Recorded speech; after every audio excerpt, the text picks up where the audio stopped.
그리스도 예수의 일꾼입니다.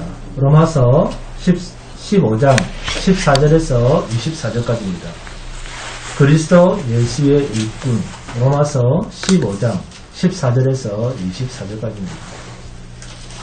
그리스도 예수의 일꾼. 로마서 15장 14절부터 24절까지입니다. 다 찾았습니까?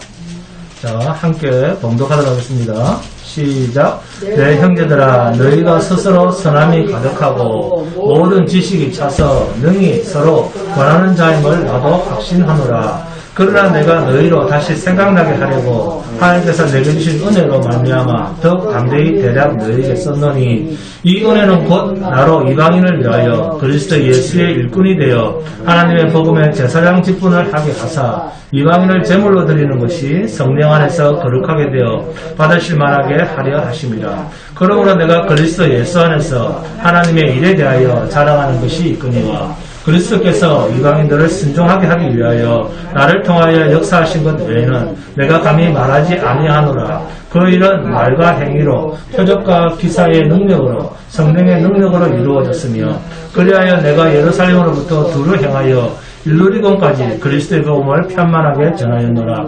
또 내가 그리스도의 이름을 부르는 곳에는 복음을 전하지 않기를 힘썼노니, 이는 남의 터 위에 건축하지 아니하려 함이라. 기록된 바 주의 소식을 받지 못한 자들이 볼 것이요 듣지 못한 자들이 깨달으리라 함과 같으니라. 그러므로 또한 내가 너에게 가려 하던 것이 여러 번 막혔더니 이제는 이 지방에 일할 곳이 없고, 또 여러 해 전부터 언제든지 서바나로 갈 때에 너희에게 가기를 바라고 있었으니, 이는 지나가는 길에 너희를 보고 먼저 너희와 사귐으로 얼마간 기쁨을 가진 후에 너희가 그리로 보내주기를 바랍니다. 아멘. 본문 14절입니다. 내 형제들아, 너희가 스스로 선함이 가득하고 모든 지식이 차서 능히 서로 권하는 자임을 나도 확신하노라. 아멘. 바울이 로마 교회에 편지를 쓰는 것은 그들의 믿음이 엉터리라고, 그래서는 안 된다라고 하는 것을 말하기 위해서가 아닙니다. 그들을 바로 가르치기 위해서 쓰는 말이 아니라고 하면서, 그럼에도 불구하고 로마 교회 성도들에게 이미 그들 속에 성령이 함께 하심으로 그들 속에 선함도 있고 선한 지식도 있음을 인정해 줍니다. 그리고 그것을 가지고 서로 권하는 모습으로, 신자의 모습으로 살아가고 있음도 인정해 줍니다. 그런데도 바울이 왜 그들에게 편지를 쓸까요? 본문 15절입니다. 함께 봉독합니다. 그러나 내가 너희로 다시 생각나게 하려고, 여기에 줄을 긋습니다. 내가 너희에게 다시 생각나게 하려고 로마서를 쓰고 있다는 겁니다. 하나님께서 내게 주신 은혜로 말미암아 더욱 담대히 대략 너희에게 썼노니, 이 말씀을 보니까 바울이 왜 이렇게 지식도 있고 선함도 있고 또 그것을 서로 권하는 사람들에게 왜 이 편지를 쓰는가를 알 수 있습니다. 너희로 다시 생각나게 하려고. 사도 바울은 로마 교회 성도들을 가르치겠다, 그런 뜻이 아니라 그리스도인으로 산다는 것이 무엇인가에 대해서 다시 생각나게 하려고 썼다라는 사실입니다. 그러면 다시 생각나게 할 것이 무엇이냐 하는 것입니다. 하나님께서 내게 주신 은혜로 말미암아, 도대체 바울이 말하는 하나님의 은혜란 무엇인가? 그것이 본문 16절에서 18절에 그대로 담겨 있습니다. 함께 봉독합니다. 16절부터 시작.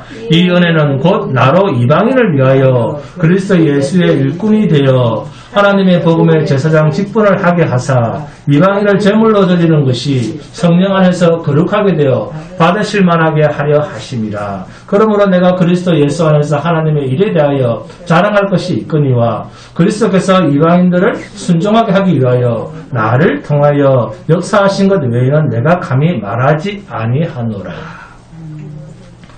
바울 사도가 부름을 받은 것은 자기 자신의 구원을 위해서가 아니라 이방인의 구원을 위해서라는 것을 말하고 있습니다. 이방인을 위해서 복음의 제사장 직분을 맡게 됐다는 것입니다. 이방인을 하나님께로 인도하기 위해서 하나님께서 자신을 부르셨다는 것입니다. 그래서 본문 17절에 그러므로 내가 그리스도 예수 안에서 하나님의 일에 대하여 자랑할 것이 있거니와. 바울이 염려가 있다고 하면 혹시 내가 이렇게 이방의 복음을 전하다가 죽지는 않을까, 내가 망하지는 않을까, 부끄러움을 당하지는 않을까, 그런 것에 염려가 있다는 것이 아니라 혹시 내가 이렇게 복음을 전해놓고 내가 이렇게 해놓으라, 그래서 내가 이렇게 잘 살았노라, 하나님의 영광보다도 자기 자랑, 자기 영광, 내가 이렇게 어려운 과정 속에서 지금은 이렇게 잘 됐다, 이런 것이 나올까봐 염려했다라는 사실입니다. 바울의 삶은 그리스도 예수 안에서 하나님의 일이 드러나는 것이 그의 자랑이었습니다. 바울이 가장 자랑하고 싶었던 것은 자신이 복음을 능력 있게 전하는 그런 모습이 아닙니다. 바울은 내가 약할 그때에, 내가 이런 고난의 삶, 죽음에 처한 삶을 사는 이런 연약한 약함 속에서 하나님의 강하심이 드러난다는 것을 바울은 자신의 자랑으로 삼았습니다. 이게 그리스도인의 간증이어야 됩니다. 그러므로 본문 16절에 이방인을 제물로 드리는 것이 성령 안에서 거룩하게 되어 받으실 만하게 하려 하십니다. 예수 그리스도의 십자가로 말미암아 이방인에게까지 하나님의 은혜가 미쳐서 자신처럼 그렇게 살기를 원한다. 제물이라고 하는 말 속에 이방인을 제물로 드린다라고 말할 때 내가 이렇게 제물이 되어 사는 것처럼 그들까지도 그러한 삶을 살도록 하기 위해서 성령 안에서 거룩하게 되어서 받음직하게 하기 위해서 바울은 이처럼 살아왔다라고 자신을 소개하고 있습니다. 그리스도 예수 안에서 하나님의 일을 자랑한다라고 하는 이 사도 바울에게는 이 그리스도 예수 안에서라는 말이 없다면 그는 죽은 것과 같은 마음이었습니다. 오직 바울의 삶 속에는 그리스도만 위했기 때문에 하나님의 일만 나타내고 자신은 나타나서는 안 된다라고 하는 철저한 자기 부인으로 살았습니다. 내가 그리스도와 함께 십자가에 못 박혀 죽었나니 그러므로 이제 내가 사는 것은 내가 사는 것이 아니요 내 안에 그리스도께서 사시는 것이라. 자신은 죽었다라고 말하고 있습니다.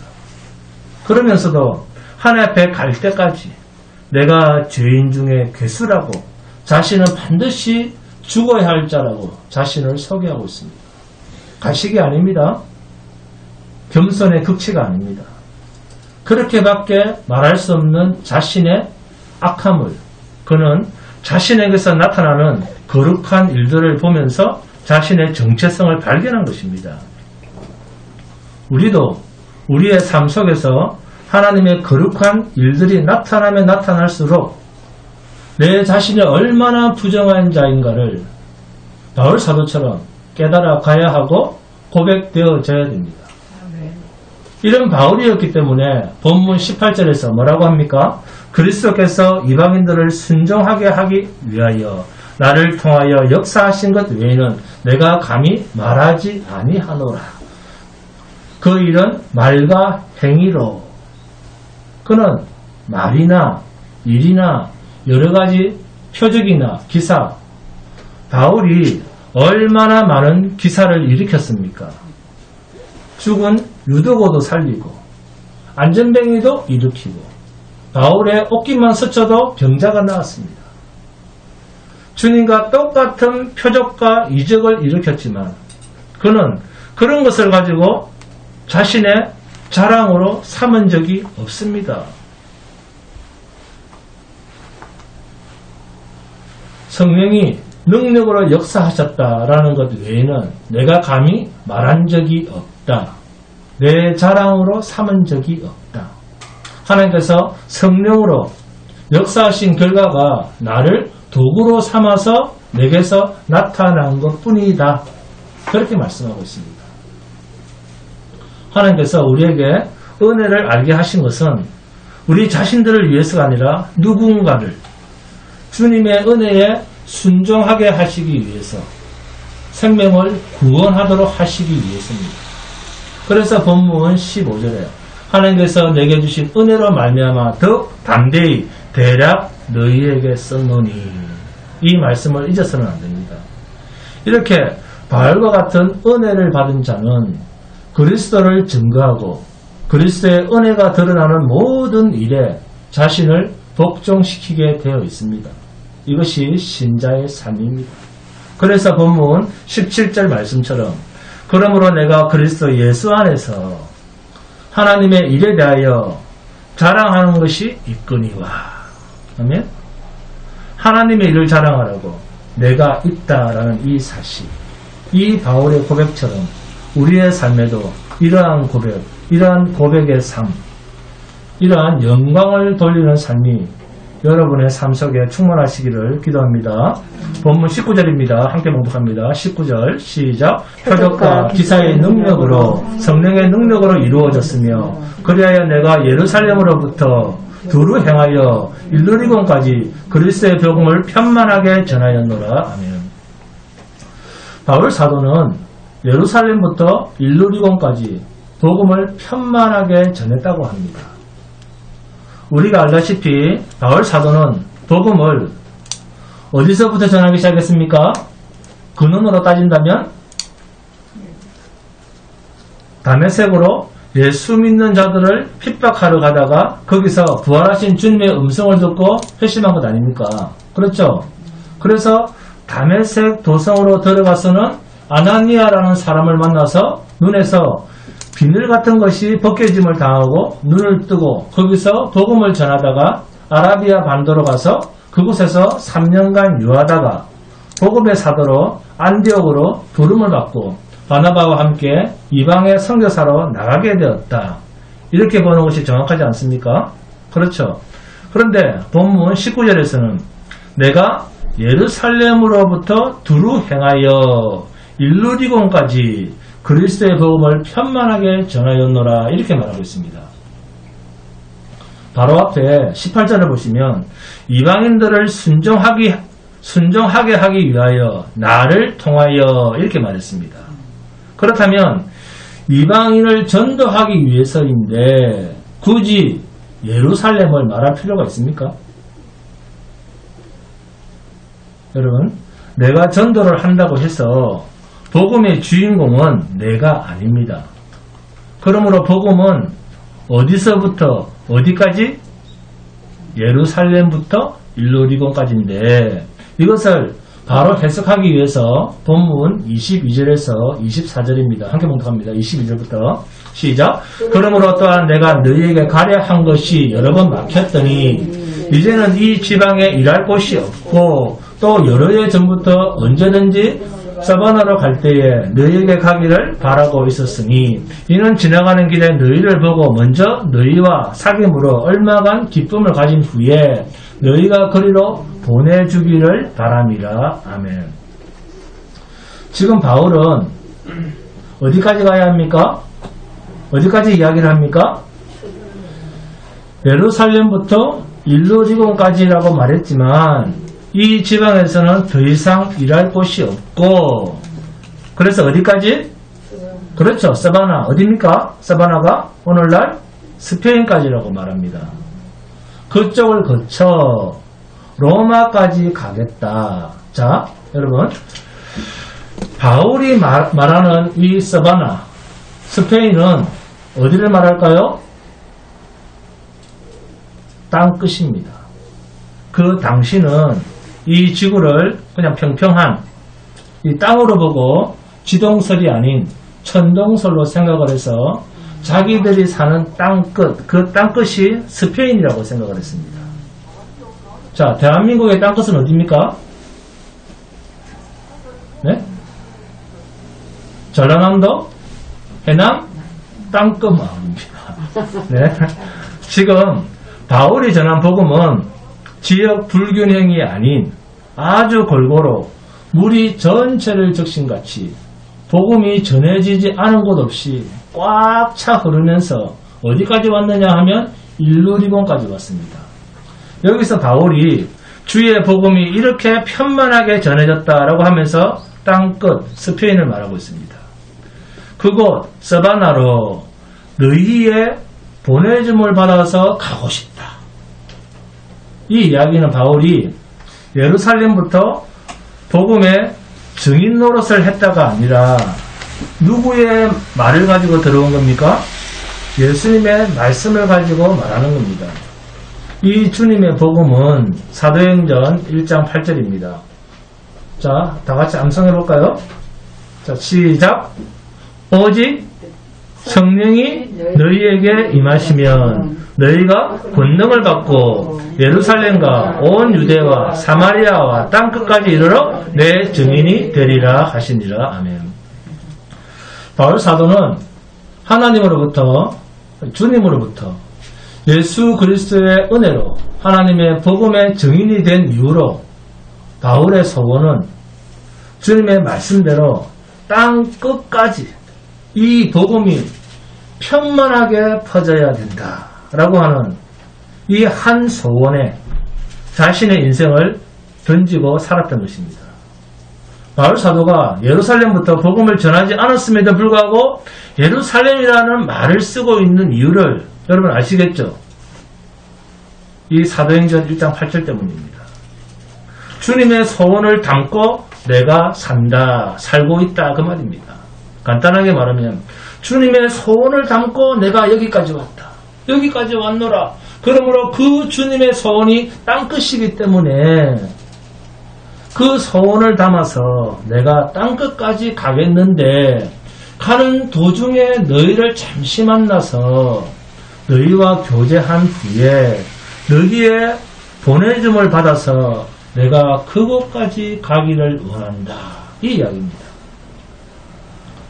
사도 바울이 가진 믿음은 복음의 시작도 하나님으로부터 말미암았고 그 전체의 선교의 과정 역시 하나님으로 말미암고 복음의 마침도 역시 하나님으로 말미암는다는 사실을 너무나 잘 알고 있었던 믿음이었습니다.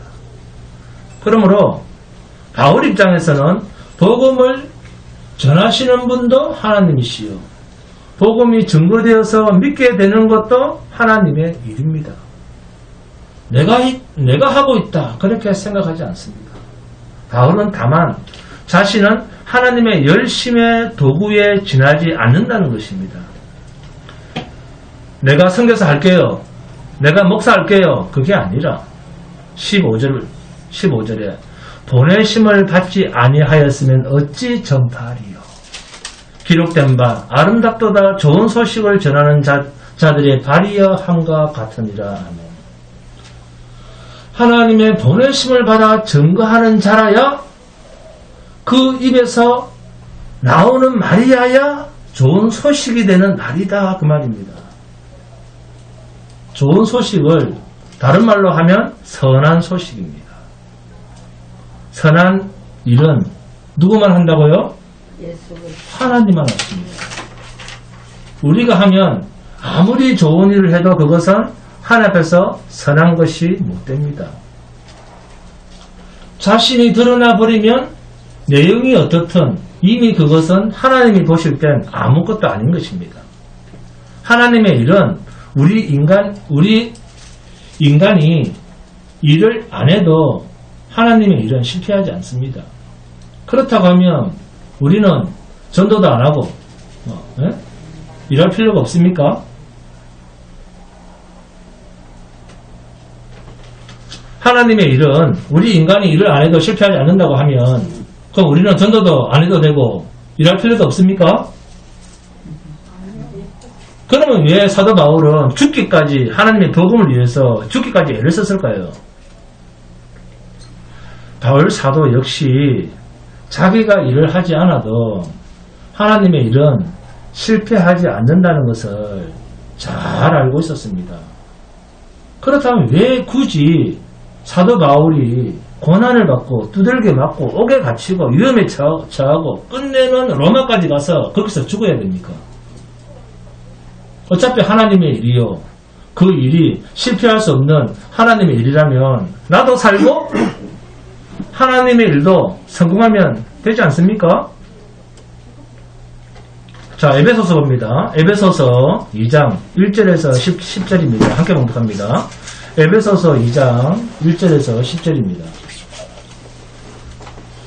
에베소서 2장 1절에서 10절입니다.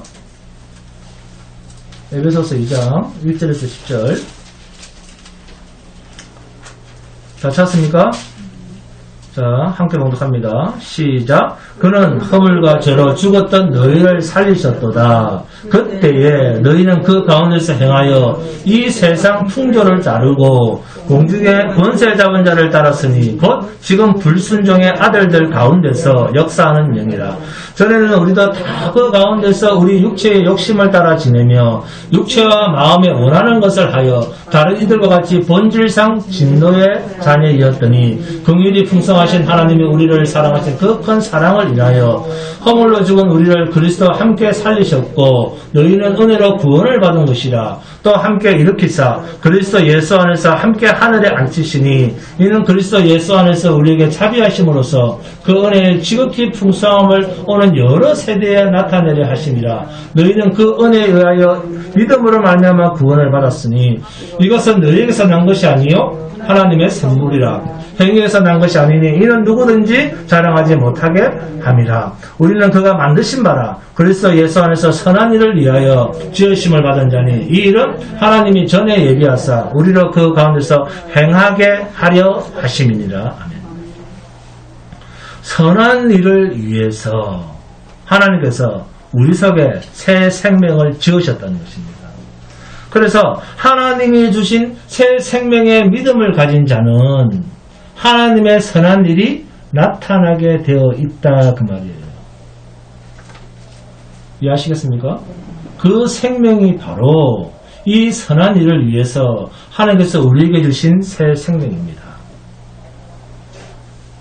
그래서 예수를 믿는데도 가만히 있는 사람은 결론적으로 여전히 자신이 주인이고 자신의 욕심에 사로잡혀 있는 사람입니다. 그래서 본문 20절에 또 내가 그리스도의 이름을 부르는 곳에는 복음을 전하지 않기를 힘썼노니 이는 남의 터 위에 건축하지 아니하려 함이라. 로마에 있는 너희가 이방인이지만 그리스도의 이름을 부르고 있기 때문에 지금까지 내가 갈 필요를 느끼지 못했다. 그러나 이들은 내가 가야 한다. 왜? 사바나까지 땅끝까지 가야 하기 때문에 그 가는 중에 잠시 너희를 만나서 교제하고 너희의 보내줌을 받아서 내가 가고 싶다. 이렇게 사도 바울은 철저하게 하나님의 의도만 하나님의 일하심만을 생각하며 살아가고 있습니다. 자기 자신의 생각이나 자기 자신의 잘됨을 원하는 욕심을 개입시키지 않습니다. 오직 하나님께서 하시고자 하시는 그 일에만 인생의 모든 관심을 두고 살았던 사람입니다. 이렇게 하나님만으로만 설명이 되는 사람, 이런 사람이 신자입니다. 하나님의 복음의 산물이 복음입니다.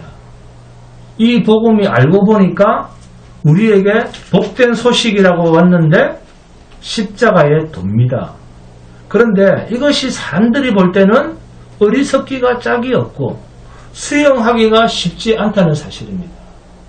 그러면 왜 하나님은 전도를 해도 안 되는, 전도를 해도 잘 안 되는 이렇게 힘든 방법을 쓰시는가? 이 방법을 쓰신 이유는 단 하나입니다. 하나님께서 택하신 자들을 구원하시는 방법은 이 방법밖에는 없다 그 말입니다. 하나님께서 하시는 말씀이에요.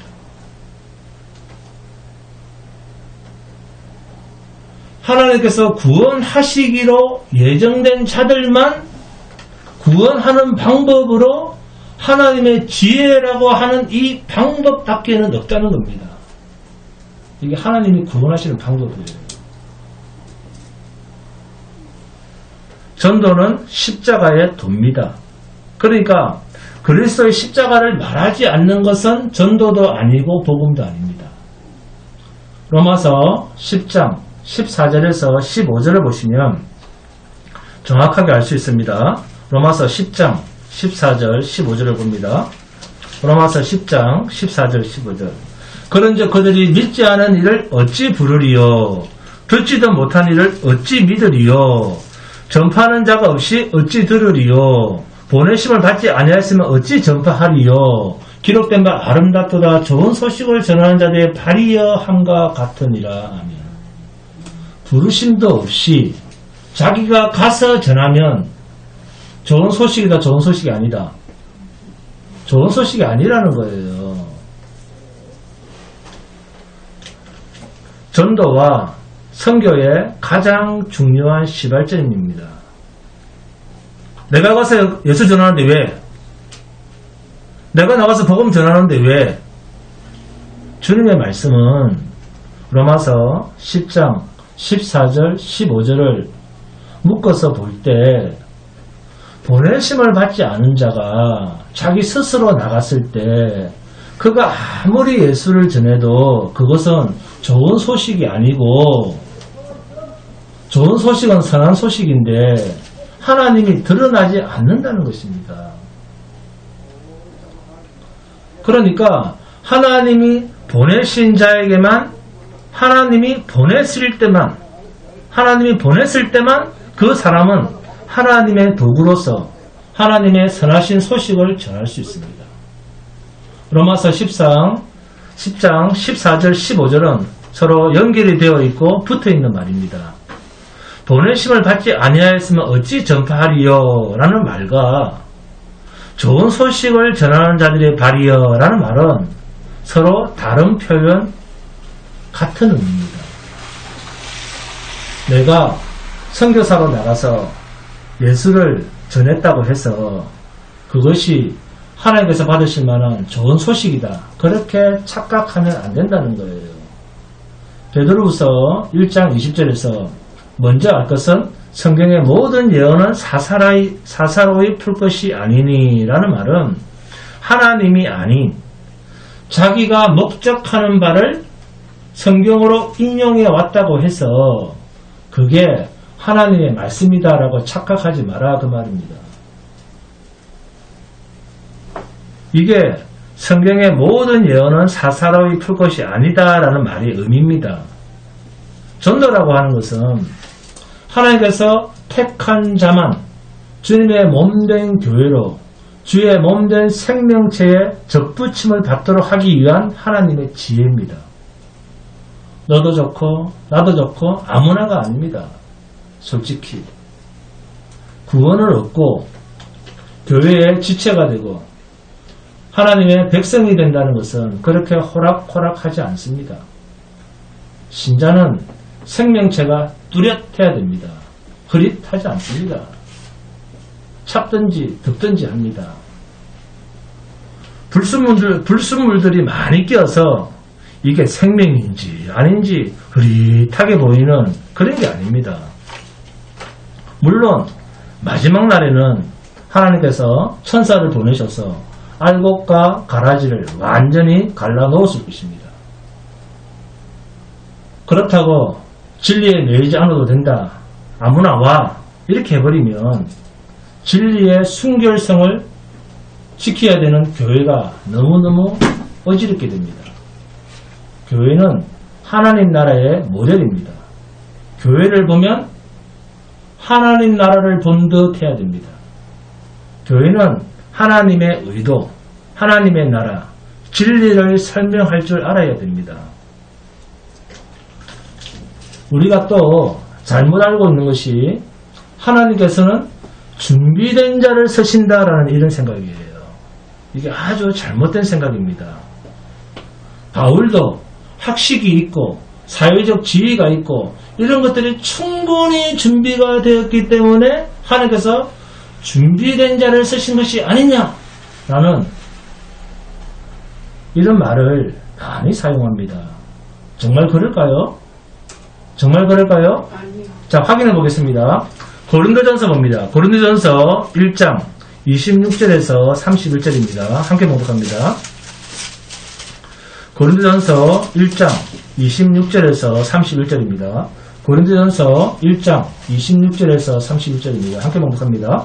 하나님께서 십자가의 도를 전하는 데 있어서 하나님께서 우리에게 도구로 쓰시는 방법에 대해서 설명하고 있습니다. 하나님께서 당신의 복음을 복음되게 하기 위해서 어떤 자를 쓰시는지 봅니다. 26절 시작. 형제들아 너희의 부르심을 보라. 육체를 따라 지혜로운 자가 많지 아니하며 능한 자가 많지 아니하며 문벌 좋은 자가 많지 아니하도다. 그러나 하나님께서 세상에 미련한 것들을 택하사 지혜 있는 자들을 부끄럽게 하려 하시고 세상에 약한 것들을 택하사 강한 것들을 부끄럽게 하려 하시며 하나님께서 세상에 천한 것들과 멸시받는 것들과 없는 것들을 택하사 있는 것들을 하려 하시나니 이는 아무 육체도 하나님 앞에서 자랑하지 못하게 하려 하시니라. 너희는 하나님으로부터 나서 그리스도 예수 안에 있고 예수는 하나님으로부터 나와서 우리에게 지혜와 의로움과 거룩함과 구원함이 되셨으니 기록된 바 자랑하는 자는 주 안에서 자랑하라 함과 같게 하려 함이라. 아멘.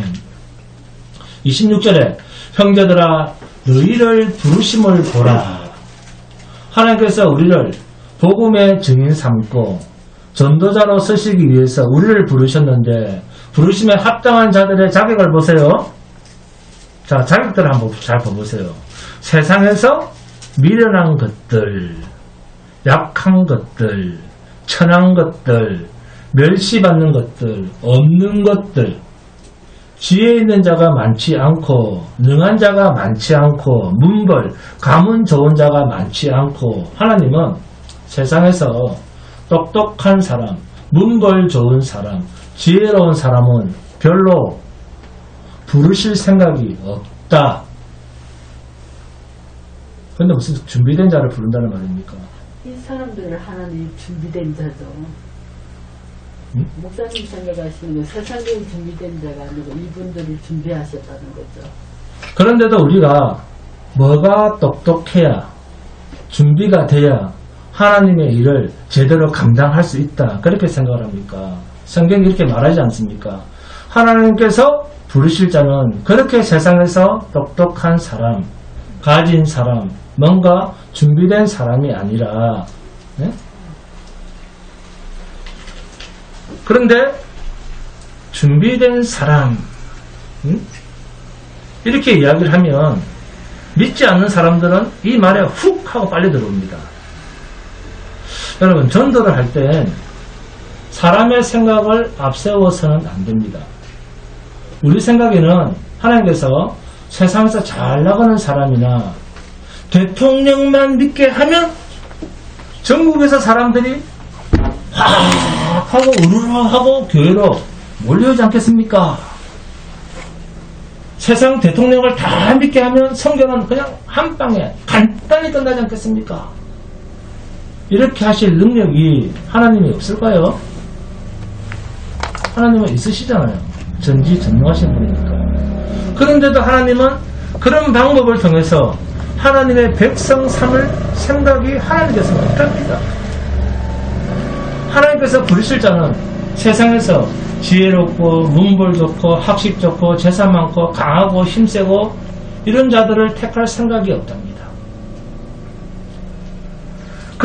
그런데도 하나님의 복음을 전할 자는 전도할 자는 유식해야 되고 능력이 있어야 되고 많이 준비되어야 됩니다. 여러분 준비 많이 하세요. 자꾸 어디서 성경과 어긋나는 말만 기억을 해서 오는지 자꾸 어디서 들은 그런 말들을 하는지 우리 생각에는 그렇게 하면 좋을 것 같아도 하나님의 말씀은 변함이 없습니다. 그렇게는 안 하시겠답니다. 우리를 부를 때도 우리를 불러서 보내실 때도 별 볼 일 없는 사람들을 부르시기로 했고 또 부르시고 또 그들을 내보내실 때도 별 볼 일 없는 사람을 내보내시기 때문에 그렇게 준비되어 있지 않아도 됩니다. 십자가에 관한 복음에 관한은 자기가 아는 만큼 예수를 전하면 그게 전도입니다. 십자가에서 내 죄 때문에 돌아가신 예수만 정확하게 전하면 됩니다. 단 세상 사람 비맞히는 소리를 해서는 절대 안 됩니다. 어떤 사람은 예수 믿고 병 나았네. 어떤 사람은 야 교회 왔더니 어떤 사람은 사업을 실패해서 교회 왔는데 예수 믿고 다시 성공해서 부자 됐대. 이런 식으로 모든 사람들에게 다 적용을 해서 예수 믿으면 세상에서 잘 되는 것처럼 그렇게 말했으면 절대 안 됩니다. 예수님은 너를 쫄딱 망하게 해서라도 교회로 부르실 수 있는 하나님이야. 아멘? 그런데 쫄딱 망한 사람한테 예수 믿어봐라 잘 된다. 그러면 하나님이 교회는 망한 돈 도로 돌려줍니까?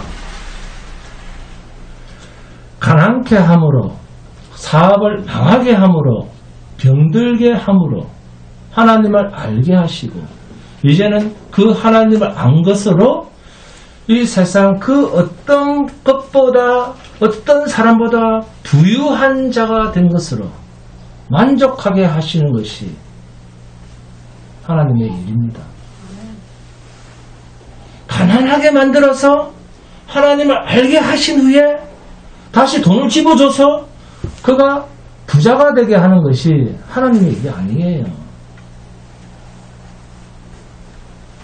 만약에 교회 와서 부자로 만들어주는 하나님이다. 그러면은 하나님은 병주고 약주는 하나님입니까? 제발 그렇게 말하지 마시기 바랍니다. 꼭 이런 사람들이 전도를 할 때 욥기서의 욥을 예로 듭니다. 욥의 재산과 건강을 싹 빼앗은 후에 하나님을 알게 하시고 다시 나중에는 그것보다 배나 더 받았잖아. 그럽니다. 여러분 그 구약의 욥기서를 신약으로 가져와서 한번 거울 비치듯이 비춰보세요. 그리스도 바깥에 있으면 인생이 아무런 의미가 없고 하나님 앞에 그리스도 앞에 바로 섰을 때 하나님으로부터 되돌려 받은 것은 뭡니까? 영원히 없어지지 않는 하늘의 존귀한 것, 이 세상 그 어떤 두기 영화보다 나은 것을 받았다. 이렇게 해석을 해야 될 텐데 성경을 봐도 진리가 안 보이고 생명도 안 보이고 예수가 안 보여. 그러니 예수가 들어갈 자리에 뭐랍니까? 늘 60배, 100배 하면서 마귀가 좋아하는 것으로 성경을 꽉 채워버리는 거예요. 돈은 하나님께서 필요하시면 은도 내 것이요 금도 내 것인 그 하나님께서 그 사람의 손에 돈을 주어줘서라도 교회에서 신앙생활을 잘하게 하실 수 있잖아요. 이러한 일과 그 사람을 쓰시고 안 쓰시고는 하나님께서 알아서 하셔야 할 하나님의 주권적인 문제입니다. 이 하나님의 주권이라고 하는 관점에서 우리가 반드시 생각해야 할 것은 우리가 준비된 만큼 하나님께서 쓰신다라는 말은 절대 해서는 안 될 말입니다.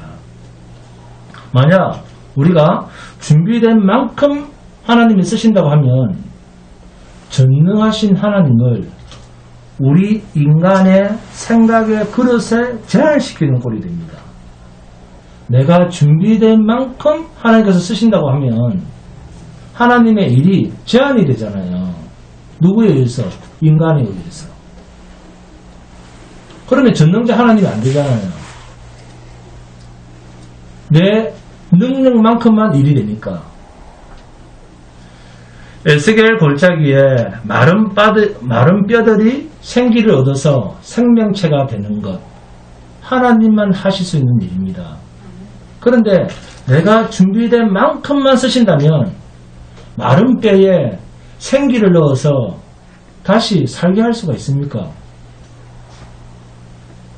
죽은 시체가 그 마른 뼈들이 자기가 뭘 준비할 수가 있습니까? 모세가 준비된 만큼만 하나님이 일했습니까? 모세를 죽여서라도 하나님은 일하시는 분입니다.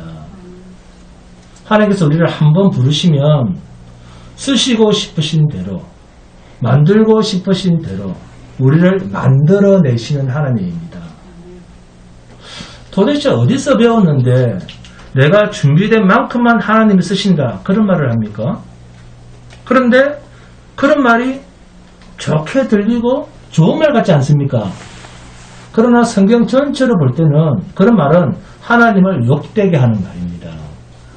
이게 비슷한 미혹이라고 하는 거예요. 당대 최고의 제국인 로마 황제 앞으로 갈 때 사도 바울은 죄수의 신분으로 나갔습니다. 그런데 성경은 이것을 하나님의 사신이 되어 이런 표현을 쓰고 있어요. 세상에서 보면 죄수인데 성경은 하나님의 사신이 되어 하나님이 보내신 사신이랍니다. 하나님의 특사로 나아간 것입니다.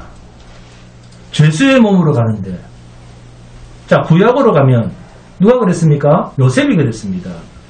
당대의 가장 힘있는 왕인 자칭 신이라고 하는 바로 왕의 두 번째 자리인 총리로 가기 위해서 13년 전에 하나님께서 보내실 때 상인에게 종으로 노예로 팔려가는 신분이었습니다. 다니엘과 세 친구가 당대 최고의 자리에 포로가 되어 가는데 그 나라의 느부갓네살이 다니엘 앞에 넋쭉 엎드려서 절하면서 너희가 믿는, 다니엘이 믿는 여호와 하나님이 두렵다라는 말을 그 왕이 합니다. 이게 다 무슨 뜻이겠습니까? 하나님께서 택하신 자를 세상에서는 뭐로 봅니까? 하나님께서 보내시고 하나님께서 택하신 자인데 이 세상에서는 그 사람을 종, 노예, 사형수 그런 취급을 해도, 그러나 하나님이 보내실 때 세상 왕은, 하나님이 보내실 때 세상 왕은 오히려 뭡니까? 자신이 종이라고 하는 그 종의 상대도 너는 되지 않아, 그 말이에요. 그만큼 하나님의 백성은 세상의 왕과는 비교도 되지 않을 만큼 존귀한 자들이다, 그런 표현입니다. 그리고 하나님께서 이들을 비교할 수 없는 천한 신분으로 보내셔도 하나님은 그 땅에서 당신의 영광을 되받는다라는 그런 의미가 성경에 들어가 있습니다. 우리의 생각과 하나님의 판단은 이렇게 하늘과 땅 차이입니다. 우리가 보면 비참해 보이잖아요. 그러나 하나님 보실 때는 그렇지 않습니다. 오히려 그 왕이 비참한 자의 모습이라는 거예요. 여러분, 사도행전 1장 8절에 오직 성령이 너희에게 임하시면 너희가 권능을 받고 예루살렘과 온 유대와 사마리아 땅 끝까지 이르러 내 증인이 되리라 하시니라. 아멘?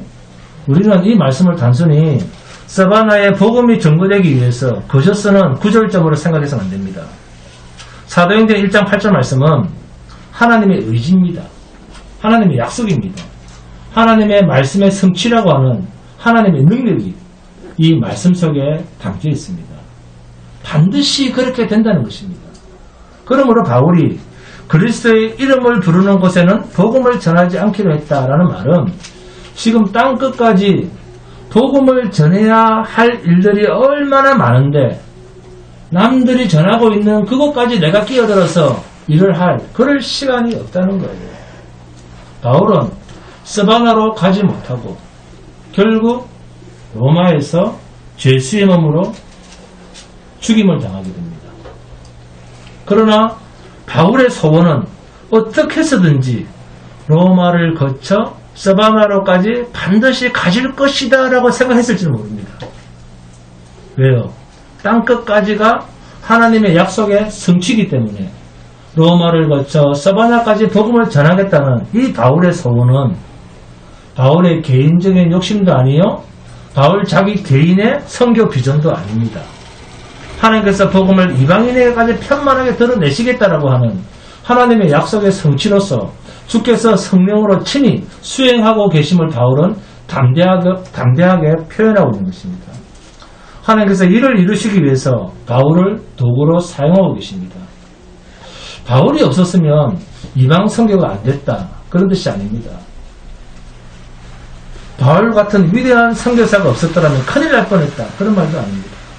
바울은 서바나까지 가지 못하고 로마에서 죽고 맙니다. 지금도 땅끝이 어딘지는 몰라도 복음을 듣지 못한 자가 있습니다. 바울이 누굽니까?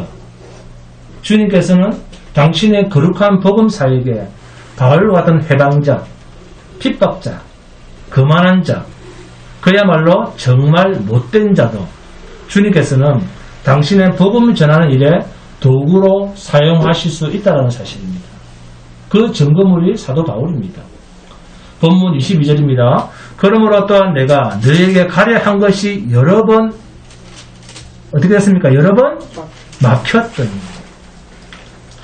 바울도 자기 생각대로 로마의 복음을 전하러 간다는데도 로마로 가서 내가 좀 복음을 전해야 되겠다. 그렇게 기도를 해도 여러 번 길이 막혔다라고 말하고 있지 않습니까? 기도를 했는데도 길이 막혔다. 여러 번 누가 막았습니까? 성령께서 막으신 것이죠. 그것도 한두 번도 아니고 여러 번입니다. 여러분, 그가 로마로 가고자 하는 마음을 먹었다라고 말하고 있습니다.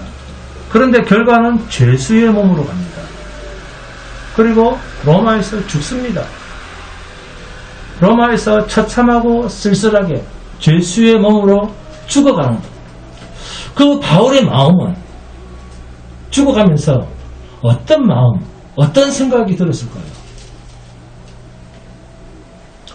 그래도 내가 살아야지. 저 땅끝까지 가서 복음을 전할 텐데 하나님 제발 나를 살려주십시오. 그렇게 말하면서 죽었을까요? 아닙니다. 바울의 관심은 오직 그리스도의 복음, 그리스도의 약속의 말씀이 땅끝까지 편만하게 퍼져야 한다라는 이 관심 외에는 다른 관심이란 없었습니다. 자기 목숨조차. 오늘도 성령 안에서 우리가 하나님과 교제하게 될 때 하나님께서는 저와 여러분에게 바울에게 맡겼던 땅끝까지 복음을 전하는 이 사명을 우리에게도 주셨습니다. 그러나 말씀의 성취는 반드시 주님이 하십니다. 하나님은 당신의 말씀대로, 약속대로 그렇게 일을 하십니다. 땅끝까지 복음을 전하라는 주의 말씀의 성취를 위해서 나는 죽고 내 안에 그리스도가 살아서 복음을 전해야 됩니다. 그럴 때만이 그리스도의 복음이 좋은 소식이 되어서 땅끝까지 하나님의 구원의 역사가 가감없이 이루어집니다. 땅끝까지 세계 선교에, 전도에 관심을 가지고 주의 복음을 땅끝까지 전하는 복된 성도가 되시기를 주님의 이름으로 축원드립니다.